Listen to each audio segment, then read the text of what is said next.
하나님 말씀 우리 함께 보겠습니다. 이사야 32장 1절에서 20절까지 있는 말씀입니다. 이사야 32장 1절에서 20절까지 있는 말씀입니다.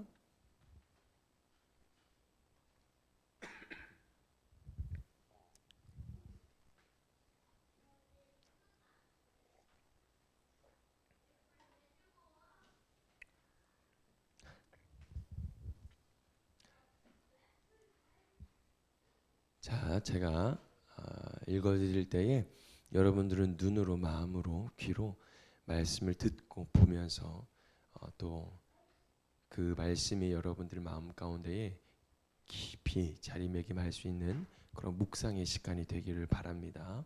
함께 말씀을 묵상합니다. 장차 한 왕이 나와서 공의로 통치하고 통치자들이 공평으로 다스릴 것이다. 통치자들마다 광풍을 피하는 곳과 같고 폭우를 막는 곳과 같게 될 것입니다. 메마른 땅에서 흐르는 냇물과 같을 것이며 사막에 있는 큰 바위 그늘과 같을 것입니다. 백성을 돌보는 통치자의 눈이 멀지 않을 것이며 백성의 요구를 듣는 통치자의 귀가 막히지 않을 것이다. 그들은 경솔하지 않을 것이며 사려 깊게 행동할 것이며 그들이 의도한 것을 분명하게 말할 것이다. 아무도 어리석은 사람을 더 이상 고상한 사람이라고 부르지 않을 것이며 간교한 사람을 존귀한 사람이라고 말하지 않을 것입니다. 어리석은 사람은 어리석은 말을 하며 그 마음으로 악을 좋아하여 불경건한 일을 하며 주님께 함부로 말을 하고 굶주린 사람에게 먹거리를 주지 않고 목마른 사람에게 마실 물을 주지 않습니다. 우둔한 사람은 악해서 간계나 꾸미며 힘없는 사람들이 정당한 권리를 주장해도 거짓말로 그 가난한 사람들을 파멸시킵니다. 그러나 고귀한 사람은 고귀한 일을 계획하고 그 고귀한 뜻을 펼치며 삽니다. 안일하게 사는 여인들아, 일어나서 나의 목소리를 들어라. 걱정거리가 없이 사는 딸들아, 내가 하는 말에 귀를 기울여라. 안일하게 사는 여인들아, 걱정거리가 없는 사는 딸들아, 1년이 채 되지 못하여 몸서리 칠 일이 생길 것이다. 포도농사가 망하여 거둘 것이 없을 것이다. 안일하게 사는 여인들아, 몸부림쳐라. 걱정거리가 없이 사는 여인들아, 몸서리쳐라. 맨몸이 되도록 옷을 다 벗어버리고 배로 허리를 둘러라. 밭농사와 포도농사를 망쳤으니 가슴을 쳐라. 나의 백성이 사는 땅에 가시덤불과 찔레나무가 자랄 것이니 가슴을 쳐라. 기쁨이 넘치던 모든 집과 흥겨운 소리 그치지 않던 성읍을 기억하고 가슴을 쳐라. 요새는 파괴되고 붐비던 도성은 텅 비고 망대와 탑이 영원히 돌무더기가 되어서 들나귀들이 즐거이 뛰노는 곳, 양떼가 풀을 뜯는 곳이 될 것이다. 그러나 주님께서 저 높은 곳에서부터 다시 우리에게 영을 보내주시면 황무지는 기름진 땅이 되고 광야는 온갖 곡식을 풍성하게 내는 곡창지대가 될 것이다. 그때에는 광야에 공평이 자리 잡고 기름진 땅에 의가 머물 것이다. 의의 열매는 평화요, 의의 결실은 영원한 평안과 안전이다. 나의 백성은 평화로운 집에서 살며 안전한 거처 평온히 쉴 수 있는 곳에서 살 것이다. 비록 살림이 우박에 쓰러지고 성읍이 완전히 무너져 내려도 씨를 뿌리는 곳마다 될 물이 넉넉하고 어디에서나 안심하고 소와 나귀를 놓아 키울 수 있으니 너희는 복이 있다. 아멘. 우리 마지막 이렇게 읽어볼까요? 너희는 복이 있다. 시작. 아멘. 우리 옆에 사람과 같이 인사했으면 좋겠습니다. 당신은 복이 있습니다. 아멘. 우리 여러분 다시 한번 우리 주제 한번 같이 읽어볼까요? 시작. 평화는 어디에서 오는가? 네, 여러분 평화는 어디에서 올까요? 우리는 누구나 평화를 원합니다. 그죠? 가정이 평안하기를 원하고요. 우리들의 자녀들이 또 평안하기를 원하고요. 또 경제적인 문제도 안정되기를 원하고요. 또 건강의 문제가 또 평안하기를 원하고요. 사람과의 관계가 갈등이 없이 살아나기를 또 원하죠. 교회도 마찬가지입니다. 평안하기를 원합니다.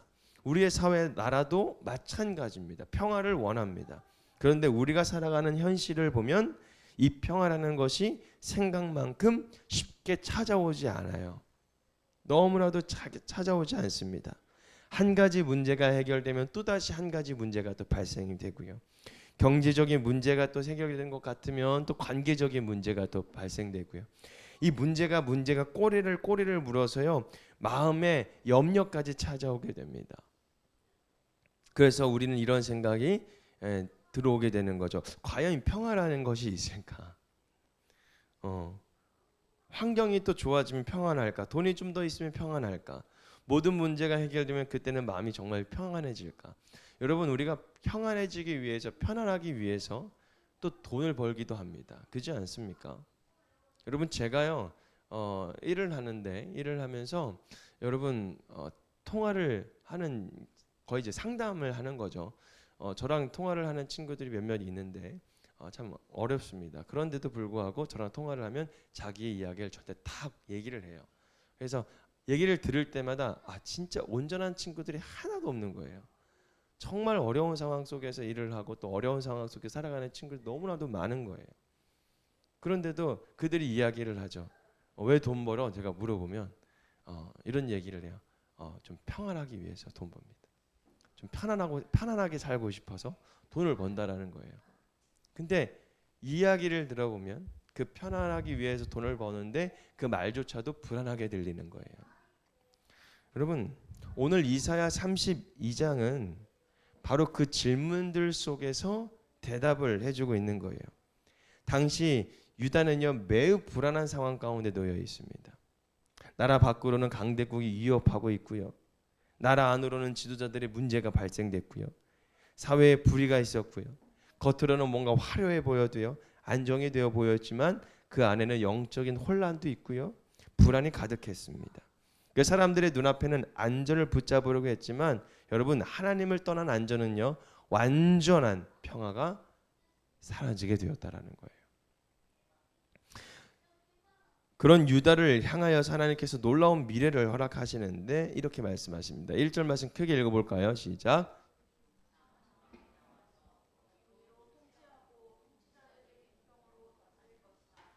아멘. 지금 현실만 보면은 그런 나라가 올 것 같지는 않지만 하나님께서 뭐라고 말씀하시냐면 오케이, 너 내가 새로운 나라를 이루게 할 거야 라는 말씀입니다. 공평이 있답니다. 의가 있답니다. 마침내 평화가 흐르는 나라가 찾아올 거랍니다. 여러분들에도 그런 나라가 찾아오기를 주님의 이름으로 축복합니다. 여러분, 하나님께서 말씀하시는 진짜 평화는 어디서 오냐면 오늘 말씀 가운데 세 가지로 오는데 첫 번째로 뭐냐면 진짜 평화는 의로운 왕의 통치에서 시작이 된다라는 거예요. 1절 말씀 다시 한번 읽어볼게요. 시작. 장차 한 왕이 나와서 공의로 통치하고 통치자들이 공평으로 다스리실 것이다. 아멘. 하나님께서 가장 먼저 말씀하시는 것은 뭐냐면 환경의 변화가 아니라 왕의 변화라는 거예요. 그러니까 누가 달라지느냐가 다스리냐가 정말 달라진다라는 것이죠. 왜 그렇습니까? 우리는 누구를 다스리는가에 따라서 그 나라의 모습이 달라지기 때문에 그렇습니다. 누가 우리를 다스리냐에 따라서. 불의한 사람이 다스리면 아무리 좋은 제도가 있어도 뭐가 있냐면 불의가 생깁니다. 자기 욕심을 따라 사는 사람이 다스리면 힘없는 사람은 점점 더 힘들어지게 되고요. 그러나 하나님께서 세우시는 왕은 다르다라는 겁니다. 그는 무엇으로 통치하냐면 바로 뭐라고 한다고요? 무엇으로 통치한다고요? 공의로 통치한답니다. 2절 말씀 보면 그 통치의 모습이 이렇게 설명되어 있는데 같이 읽어볼까요? 시작. 광풍을 피하는 것과 같고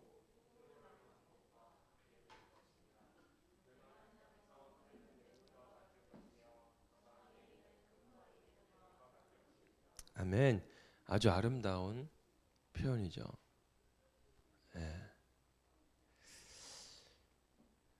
좋은 통치는요. 여러분, 사람을 억누르는 것이 아니라 사람을 살리게 만듭니다.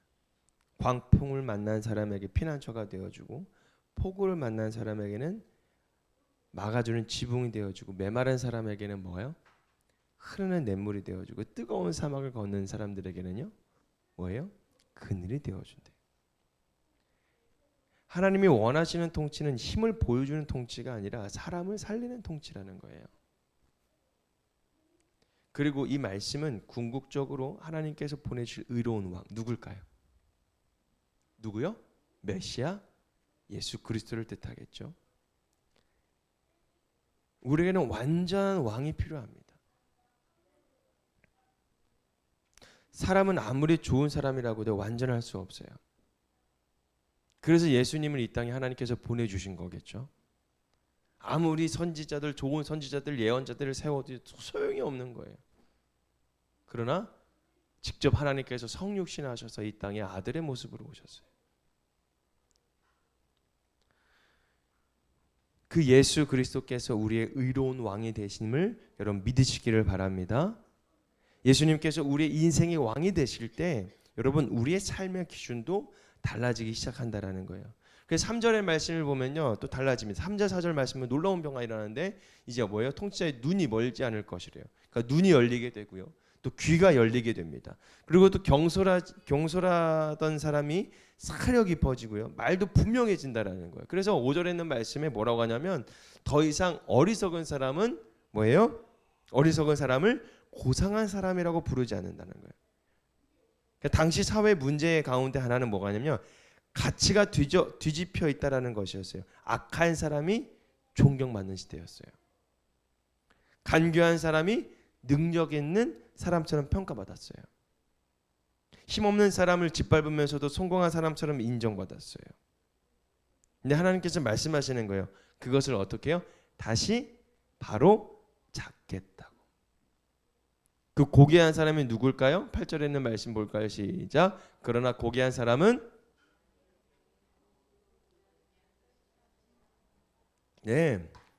고귀한 뜻이 고귀한 삶으로 나타나는 나라라는 거예요. 그러니까 믿음도 마찬가지인 거죠. 교회에서 어떤 말을 하냐가 중요하지만 사실은 우리의 삶에서 어떤 것들을 삶에서 선택하느냐가 정말 더 중요합니다. 가정에서 어떻게 말하는지, 힘없는 나에게, 힘없는 사람을 어떻게 대하는지,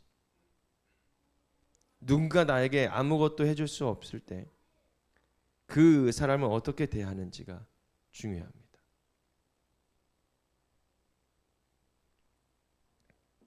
왜냐하면 하나님께서 다스리기 시작하면 우리의 가치관부터 바뀌기 때문에 그렇습니다. 그래서 진짜 평화의 조건은 뭐냐면 첫 번째로 문제가 없어지는 것이 아니라 내 인생을 누가 다스리고 있는가가 정말 중요하다라는 거죠. 내 욕심이 혹시 내 안에 왕이 되었는지, 돈이 혹시 내 안에 왕이 되었는지, 사람이 인정이 혹시 내 안에 왕이 되어버렸는지, 아니면 예수 그리스도께서 나의 왕이 되어 주셔서 우리가 살아가고 있는지. 여러분 예수님께서 왕이 되시는 곳에서부터 진짜 평화가 온다라는 사실을 믿으시기를 바랍니다. 여러분들 모두가 예수님께서 진짜 여러분들의 왕이 되기를 주님의 이름으로 축복합니다. 옆에 사람과 이렇게 이야기하세요. 당신의 왕은 예수님이래. 네, 당신의 왕은 바로 예수님이라는 거예요. 그래서 두 번째로 진짜 평화는 성령님께서 임하실 때 시작이 된다라는 거예요. 진짜 평화는.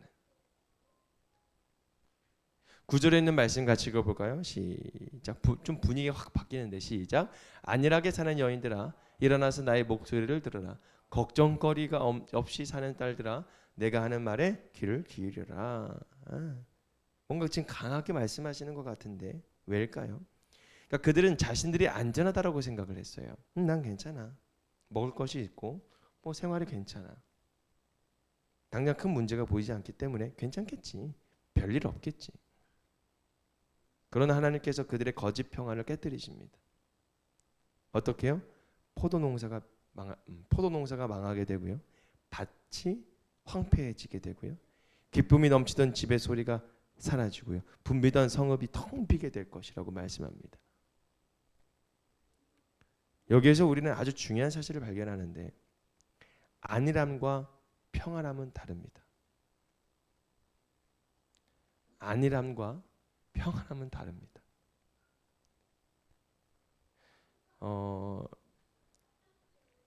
어떤 친구가 이렇게 고백을 했어요. 목사님, 저희는 한 주간 동안 아무런 일이 없었어요. 너무 행복했습니다. 이러는 거예요. 그저 어떠한 일도 반복되지 않고 어떠한 일도 뭔가 나를 공격하나 그런 일이 전혀 없었어요. 그래서 너무 감사한 거래요. 일주일 동안 아무 일이 없어서 너무 감사하대요. 그래서 제가 뭐라고 한 줄 알아요? 뭐라고 했을까요? 참 불행하구나 이랬어요. 여러분, 정말 신앙생활 하는 사람들은요, 아무 일이 일어나지 않아요. 정말 우리가 알잖아요. 순간순간 이 나를 넘어뜨리기 위한 이 사탄의 마귀의 이 유혹과 꾀임이 얼마나 많은지. 근데 그 꾀임과 이 꾀임과 유혹함이 많으면 많을수록 여러분, 난 여러분들을 칭찬하고 싶어요. 왠지 아세요? 하나님 앞에 열심히 달려가려고 노력하는 사람이구나라는 거예요. 사단은요, 우리가 하나님께 가까이 가는 걸 정말 싫어합니다. 그래서 새신자들이 오잖아요. 그래서 교회 정착하는 게 진짜 힘듭니다. 네. 왜냐하면 맞거든요.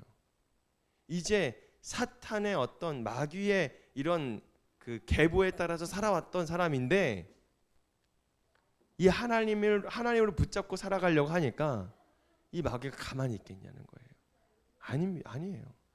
어떤 이유도 다 생기게 해서 막는 거예요. 그거를 잘못 이해하게 되면 이제는 교회가 나를 억압하는 것처럼 느껴질 수가 또 있어요. 왜요? 옆에서 뭐라고 하니까요? 너 그거 마귀가 너 시험 들게 하려고 하는 거야. 이렇게 말하는 순간 불쾌하게 됩니다. 불편해지는 거예요. 근데 그 순간을 위해서 우리가 해야 될 일이 뭔지 아십니까? 새신자가 오면 우리 성도님들이 해줘야 되는 일이 있어요. 기도인 거예요. 중보하는 거예요. 계속해서 기도해 주는 거예요. 말 한마디 해서 잘못하지 말고 그냥 그 영혼을 위해서 기도해 주는 거예요. 그게 지혜로운 거예요. 그래서 여러분, 안일함은요, 그 반대인 거예요. 마귀는 이렇게 생각해. 저 친구는, 저 사람은 그냥 가만히 내버려 둬도 되겠구나. 그래서요, 여러분, 우리는 계속 하나님의 말씀을 읽는 이유가 있어요. 하나님과 같이 교제하고 하나님 말씀을 통해서 계속 하나님의 음성을 들으려고 해야 여러분, 오늘 말씀 가운데에 뭐라고 합니까? 진짜 평안은 성령님께서 임하실 때 시작이 된다고 했잖아요. 여러분, 성령님이 임하시게 된다라는 거예요. 아무 문제가 느끼지 못한다고 평안한 것이 아닙니다. 그것은 영적으로 잠들어 있기 때문에 그렇습니다. 나는 괜찮다라는 생각하는 것이 여러분 평안한 것이 아니라는 거예요. 하나님 없이 누리는 평안은 언젠간 흔들리게 돼 있어요. 그런데 15절에 있는 말씀의 분위기를 완전히 바꾸는데 같이 읽어볼까요? 시작. 그러나 주님께서 저 높은 곳에서부터 다시 우리에게 뭐를요? 황무지는 기름진 땅이 되고 광야는 온갖 곡식을 풍성하게 되는 곡창지대가 될 것이다. 우리에게 무엇을 보내주시면요? 영을 보내. 여기서 처음에 뭐라고 합니까? 그러나라고 하잖아요. 그러나 모든 것이 황폐해졌어요. 사람의 방법은 끝났어요. 도시는 무너졌어요. 땅에는 가시와 찔레가 있어요. 그런데 하나님께서 끝이라고 말씀하지 않고 그러나 내가 너에게 뭘 부어주신다고요? 영을 부어주신다는 거예요. 성도 여러분, 회복의 시작은요, 사람이 다시 열심히 해보는 데 있는 것이 아니라 뭐냐면 하나님께서 성령님을 여러분들에게 부어주셨을 때에 시작이 된다는 사실을 여러분 믿으시기를 바랍니다. 사람이 황무지를 붙잡고 억지로 기름진 땅을 만드는 것이 아닌 거예요. 내 노력으로 일궈내서 하는 것이 아니에요. 하나님의 영이 임하자마자, 할렐루야, 하나님의 영이 임하시자 황무지가 뭘로 변했다고요? 기름진 땅으로 변했다라는 거예요. 광야가 곡창지대가 됐다라는 거예요. 이것이 하나님의 회복이라는 겁니다. 우리의 삶에도 여러분 황무지처럼 느껴지는 곳이 분명히 있을 겁니다. 다시 살아날 수 있을까? 다시 관계가 회복될 수 있을까? 다시 내 믿음이 다시 뜨거워질 수 있을까? 내 안에 우리들의 가정이 다시 웃을 수 있을까?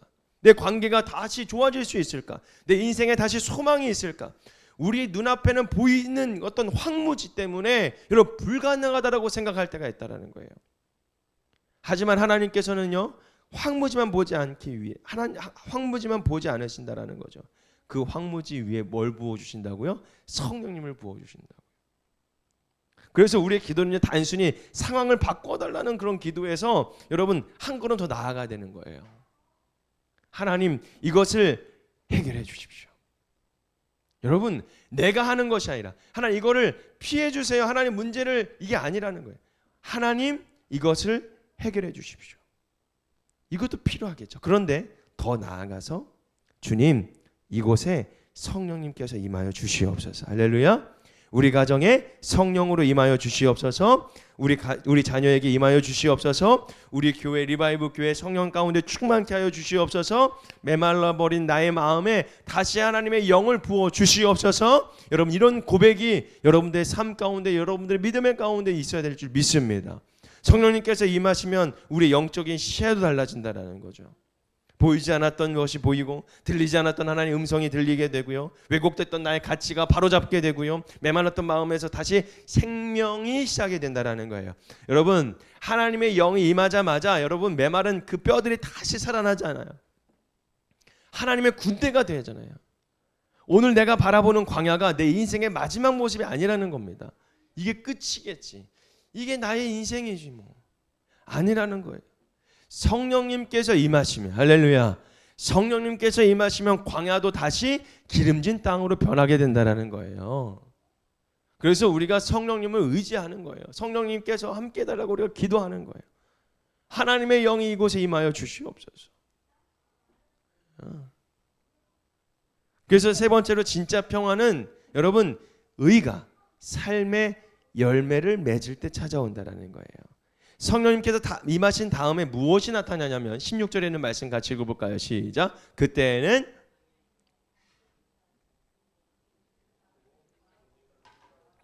아멘, 아멘. 여러분, 우리는 보통 이렇게 생각합니다. 평화가 먼저 있었으면 좋겠다. 문제만 사라졌으면 좋겠다. 사람들과 싸우지 않았으면 좋겠다. 그런데 여러분, 성경은요, 평화를 얻는 순서를 다르게 말씀합니다. 평화를 얻는 순서를 다르게 말하는 거예요. 공평이 자리 잡고요, 의가 머물면 그 결과로 평화가 온다라는 거예요. 그러니까 평화는 억지로 만들어내는 것이 아니라는 겁니다. 평화는 의의 열매라는 거예요. 열매는 뭐가 있습니까? 뿌리가 있어야 돼요. 사과 열매가 있으려면 사과나무가 있어야 하듯이 여러분, 하나님이 말씀하시는 평화에도요, 뿌리가 있어야 하는데 그 뿌리는 뭐냐면 바로 의라는 거예요. 의. 하나님의 의. 그래서 진짜 평화는 문제를 덮어둔다라고 생기는 것이 아니라, 잘못된 것을 그냥 넘어간다고 평화가 온다는 것이 아니라, 진짜 평화는 하나님의 뜻대로 바로 세워질 때 찾아온다는 거예요. 거짓이 진실로 바뀌고 불의가 공의로 바뀌고 자기 중심적인 이기적인 생각이 여러분 하나님 중심으로 바뀌는 거예요. 할렐루야. 상처 주던 말이 사람을 이제 살리는 말이 되어버린다는 거죠. 사랑하는 사람과의 연인 관계도 마찬가지입니다. 살리는 말로 해야 됩니다. 살리는 말. 지긋지긋해.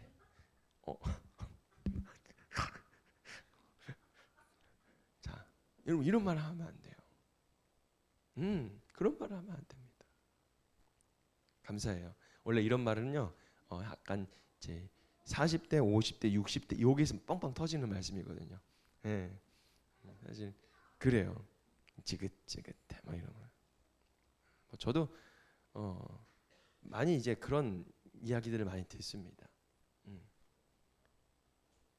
여러분 그러면 안 돼요. 우리는 사람을 살리는 사람들이에요. 왜요? 하나님의 영이 임한 사람들이기 때문에. 그렇잖아요. 그래서 저는 혹시 요게 저희 이제 남편분들이 교회를 다니지 않은 분들이 혹시 있다면 여러분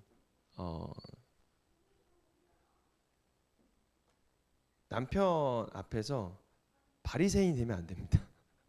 그러니까 믿지 않은 사람 앞에서 바리새인이 되면 안 됩니다. 죄인이 돼야 돼요. 죄인이. 부탁을 드릴게요. 내가 하나님을 믿는다고 해서 내가 의로운 사람처럼 살면 안 된다라는 거예요. 의로운 사람이 된 건 감사하죠.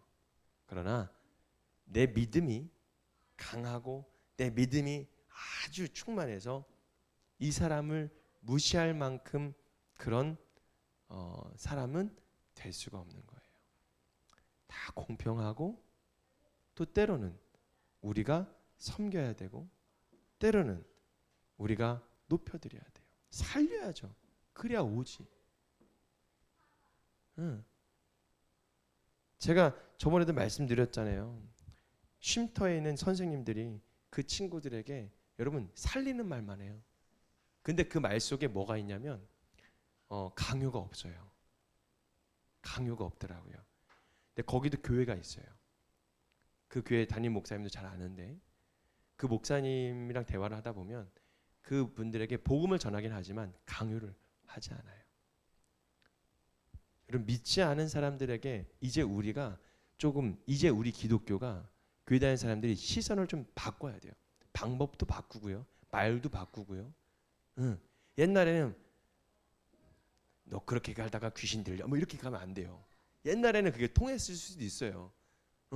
그런데 요즘은요 그렇게 가면 안 돼요.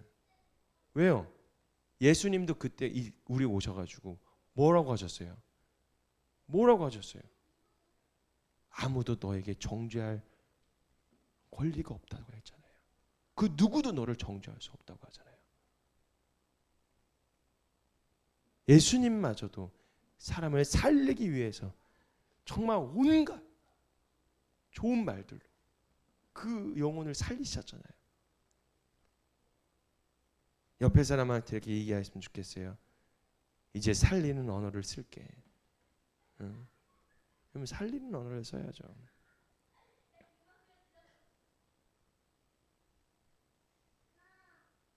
저도 아이들한테 참 미안해요. 그래서 살리는 언어를 써야 되는데 힘들더라고요. 저 말 정말 더럽게 안 되네. 막 이렇게 말기도 하고 막 저도 막 말을 막 하긴 하더라고요. 그러니까 제가 지금 말씀드리는 건 제가 그렇게 잘해서 얘기를 하는 게 아니라는 거죠. 저도 마찬가지예요. 저도 마찬가지로 너무 부족하고 마찬가지로 저도 잘 안 돼요. 그래서 말씀드리는 거예요. 저도 지금 말씀을 하면서 저한테도 말씀하시는 거거든요. 하나님께서. 같이 한번 해보자는 거예요. 같이 상처 주던 말을 멈추고 이제는 사람을 살리는 말들을 한번 써보자는 겁니다. 18절 말씀 같이 읽어볼까요? 시작. 나의 백성은 평화로운 집에서 살며 안전한 거처 평온히 쉴 수 있는 곳에서 살 것이다. 할렐루야. 여러분 평화로운 집, 안전한 거처 평온히 쉴 수 있는 곳, 여러분 우리가 정말 원하는 모습이 아니에요? 맞잖아요. 원하는 곳이잖아요. 집에 들어갔을 때 더 마음이 편해지고 누군가 눈치를 보지 않아도 되고 내일을 두려워하지 않아도 되고 하나님 안에서 평안히 쉴 수 있는 삶이. 그런데 그 평안은 갑자기 하늘에서 뚝 떨어지는 것이 아니라 뭡니까? 성령님께서 임하시고 할렐루야. 공평의 자리 잡고 의가 머물 때에 그 결과로 평안과 안전이 찾아온다라는 사실입니다. 할렐루야. 아멘, 아멘. 그래서 우리는요 마지막 결론을 지으면서 말씀드리고 싶은데 평화를 구하기 전에 여러분 우리가 누구를 구해야 될까요? 하나님을 구하는 거예요. 평안을 구하기 전에 우리가 하나님을 구하는 거예요. 오늘 처음 이렇게 질문을 드렸습니다. 진짜 평안은 어디에서 올까요? 오늘 말씀 분명하게 대답합니다. 평안은 단순히 환경이 좋아지는 데서 오는 것이 아니라 문제가 없어지는 것만으로 평안해지는 것이 아니라 먼저 의로운 왕이 다스려야 되는데 그 왕이 누구라고요? 예수 그리스도. 두 번째로 성령님께서 임하셔야 된다고 말씀드렸어요. 메마른 광야 같은 우리의 마음과 삶 가운데 하나님의 영이 임할 때 다시 생명이 자라난다고 말씀드렸고요. 세 번째로 성령의 역사 속에서 공평과 의가 자리 잡을 때 마침내 열매, 평화라는 그 열매를 맺게 되는 거예요. 여러분, 제가 여기서 보여드리지 못했는데 17절 말씀에 이렇게 나오죠. 의의 열매는 평화요. 여러분, 의의 결실은 평안과 영원한 평안과 안전이다라는 말씀입니다. 놀라지 마세요. 저게 아마 고장이 나서 그랬을 겁니다. 여러분, 우리가 평화를 먼저 달라고 기도하죠. 하나님 이것 좀 해결해 주세요. 하나님이 문제가 없어지게 해주세요. 하나님 제 마음 평안하게 해주십시오. 물론 이런 기도를 할 수 있겠죠. 그런데 오늘 말씀은 어떻게 했어요? 조금 더 깊이 한번 기도해 보자는 거예요. 하나님 먼저 제 안을 다스려 주십시오. 한번 따라해 볼까요? 하나님 먼저 제 안을 다스려 주십시오. 예수님 다시 제 인생의 왕이 되어 주십시오. 성령님 메마른 제 마음에 임하여 주십시오. 여러분 아멘 아멘. 여러분 그러면 하나님께서 평화의 열매를 맺게 하실 겁니다. 그래서 우리가 이렇게 기도하는 거예요. 하나님 제 삶 가운데 하나님의 공평과 의가 자리 잡게 하여 주십시오. 혹시 여러분 우리의 삶 가운데에 황무지처럼 느끼는 자리가 있나요? 메마르고 무너지고. 근데 여러분 이 말씀을 기억해 주십시오. 15절 말씀 같이 한번 읽어볼까요? 시작.